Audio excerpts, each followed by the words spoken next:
If you're waiting for a piece of equipment, what is the best way to stand in line to be the next guy on that piece of equipment? What I tend to do most of the time is stand a little bit away and not face the piece of equipment, but be where I can see it out of my peripheral vision, so the person doesn't really notice that I'm waiting for that equipment. Because I don't want people to feel like I'm trying to rush them by standing right there next to them. But at the same time, I want to be close enough so if I see someone else walk up to the equipment, I can kind of walk closer, cut them off and throw my bag down and be like, oh, you want to use this next? You can work in with me. I've done that before where I'm waiting a little bit back and then the person gets off the equipment, somebody else swoops in. So you got to be close enough to eliminate that risk. The best way, what my son does, and this is pretty smooth, he works out at EOS, which is so crowded.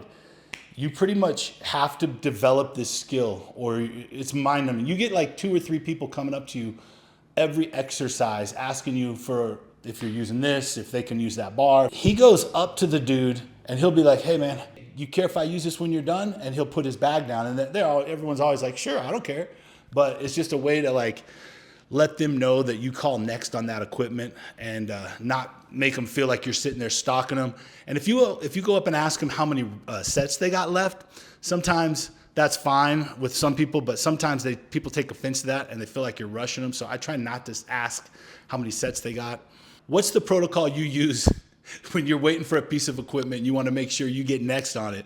Another thing I always do is when I ask somebody if I can use that piece of equipment or I talk to somebody in the gym, I always make sure and smile because you got your headphones on.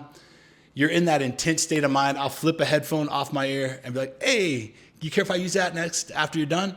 Because the last thing I want is to have that scowl music in my ear and be like, hey, can I use that when you're done? And be all aggressive, So I try to make sure I don't come off that way. In your mind, when you're listening to that rage music and you got a crazy pump going, you feel intense. You got to be careful not to radiate that in everything you say or do when you interact with people.